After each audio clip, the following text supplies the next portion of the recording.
আমার বাড়ির ছাদের বাগান থেকে টাটকা ডাঁটা শাক দিয়ে বানিয়ে দেখাবো আজকের দুর্দান্ত একটি রেসিপি।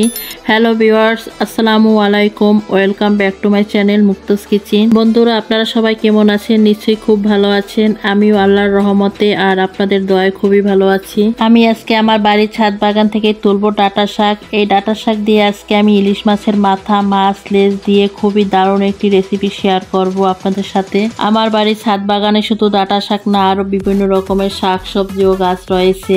এই তো লাল শাক, লাউ শাক, বেগুন গাছ, কাঁচামরিচ গাছ, বোম্বাই মরিচ গাছ, তারপর আরো রয়েছে লেটুস গাছ, পুদিনা পাতা গাছ, থানকুনি পাতা গাছ, তারপর ড্রাগন ফল গাছও রয়েছে, লেবু গাছ রয়েছে, বিভিন্ন প্রকার গাছ রয়েছে আমার এই ছাদ বাগানে। কিন্তু আজকে এত কিছু দেখানো সম্ভব নয় সময়ের কারণে। এগুলো আবার আপনাদের সাথে অন্য কোনো এক ভিডিওতে শেয়ার করব। তবে আজকে আপনাদেরকে দেখাবো কিভাবে ডাঁটা শাক দিয়ে মজার ইলিশ মাছের মাথা, মাছ, লেজ রান্না করা হয়। তবে ডাঁটা শাকগুলো আরো বড় মোটা হয় বা হবে, আমি রেসিপি করব বলে তুলে নিয়েছি। ডাঁটা শাক অনেক হয়েছে, তার ভিতর থেকে যেগুলো একটু বড় মোটা হয়েছে সেগুলো আমি তুলে নিচ্ছি। এখন আমি ছাদে বসি ডাঁটা শাকের শিকড়ের যে গোড়ার অংশ ছুরি দিয়ে কেটে নিচ্ছি। এখানে আমার আজকে অনেকগুলো ডাঁটা শাক হয়েছে আর এই শাকগুলোতে আমার অনেক হয়ে যাবে। শাকের ডাঁটা দিয়ে আমি আজকে এই মজার ইলিশ মাছের লেজ, মাথার মাছ দিয়ে রান্না করব আর শাকটা আমি আলাদাভাবে ভাজি করব। এখন এই ডাঁটাগুলোর রস আমি ছুরি দিয়ে ফেলে দিব, ফেলে দিয়ে ছোট ছোট টুকরো করে কেটে নেব। এগুলো এতটাই নরম যে ছুরি দিয়ে কাটার দরকার হচ্ছে না, হাত দিয়ে ভেঙে ভেঙে টুকরো করে কেটে নেওয়া যাচ্ছে। এভাবে আমি সব ডাঁটাগুলো কেটে নিব। এই তো আমি সব ডাঁটাগুলো কেটে নিয়েছি। আর ডাঁটা দিয়ে রান্না করার জন্য এখানে আমি বড় ছোট মিলে 2টি ইলিশ মাছের মাথা নিয়েছি, 2টা লেজ নিয়েছি, 1 পিস মাছ নিয়েছি। তবে আপনারা চাইলে এই রেসিপিটা সম্পূর্ণ গোটা ইলিশ মাছ দিয়ে করে নিতে পারেন। এখন আমি রান্না করার জন্য প্রথমে চুলায় একটি ফ্রাই প্যান বসিয়ে দিয়েছি। ফ্রাই প্যান বসিয়ে এখানে আমি 1/2 কাপ সয়াবিন তেল দিয়ে দিচ্ছি।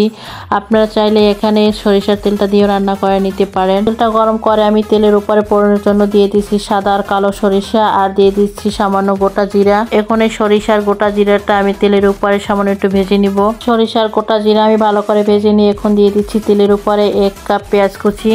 আমি পেঁয়াজ কুচিটাও হালকা বাদামি কালার করে ভেজে নিব, বেশি ভাজবো না। পেঁয়াজটা আমি হালকা বাদামি কালার করে ভেজে নিয়ে এখন দিয়ে দিচ্ছি সামান্য একটু পানি। পানিটা দিয়ে এখন দিচ্ছি স্বাদ মতো লবণ। এখন দিচ্ছি 1 চামচ মরিচের গুঁড়া, দিচ্ছি 1 চামচ হলুদের গুঁড়া। এখন দিয়ে দিচ্ছি আমি 1 চামচ ভাজা জিরার গুঁড়া। আর এখানে আমি কোনো প্রকার গুঁড়া মশলা বা অন্য কোনো মশলা ব্যবহার করব না, কারণ এখানে ইলিশ মাছের জন্য শুধু আমি যে কয়টা মশলা দিয়েছি এই মশলাগুলো যথেষ্ট। আর এখানে ইলিশ মাছটা যেহেতু আমি রান্না করছি, ইলিশ মাছে তো রসুন দেওয়াটা যাবেই না, কারণ তাহলে ইলিশ মাছের যে সুন্দর একটা ফ্লেভার সেটা নষ্ট হয়ে যাবে। আমি মশলাটা খুব ভালো করে কষিয়ে নিয়েছি, সেটা আপনারা দেখেই বুঝতে পারছেন। এখন আমি এর ভিতরে দিয়ে দিচ্ছি ইলিশ মাছের মাথা, লেজ আর মাছগুলো। এখন আমি এগুলো এই মশলার সাথে 2-3 মিনিট ভালো করে কষিয়ে নিব। আমার মনে হচ্ছিল মাছটা কষানোর জন্য সামান্য পানির দরকার, সেজন্য পানিটা দিয়ে নিচ্ছি। আর পানিটা দিয়ে আমি খুব ভালো করে মিশিয়ে দিয়ে এখন এটা আমি 2-3 মিনিট ভালো করে কষিয়ে নেব। মশলার সাথে মাছগুলো 2-3 মিনিট খুব ভালো করে কষিয়ে নিয়েছি। এখন এই মাছগুলো তুলে আমি একটা পাত্রে রেখে দিব। মশলা থেকে আমি মাছগুলো তুলে নিয়েছি। এখন এর ভিতরে দিয়ে দিচ্ছি কুটে ধুয়ে রাখা ডাঁটাগুলো আর দিয়ে দিচ্ছি কিছু আলু। এখন এই ডাঁটা আর আলুগুলো আমি মশলার সাথে খুব ভালো করে মিশিয়ে নেব। ভালো করে মিশিয়ে নিয়ে এখন এটা আমি ঢাকনা দিয়ে 3-4 মিনিট ভালো করে কষিয়ে নেব। 3-4 মিনিট পরে আমি ঢাকনাটা তুলে নিয়েছি। আর ঢাকনাটা তুলে আমি মাঝে একবার এটা ভালো করে নাড়াচাড়া করে দিয়েছিলাম অফ ক্যামেরায়।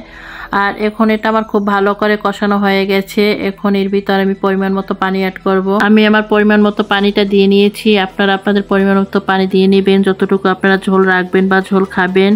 এখন আমি পানিটা দিয়ে ডাঁটার সাথে খুব ভালো করে নেড়েচেড়ে মিশিয়ে দিচ্ছি। মিশিয়ে দিয়ে এটা আমি ঢাকনা দিয়ে ঢেকে দিচ্ছি, যতক্ষণে বলক না আসবে সে পর্যন্ত অপেক্ষা করব।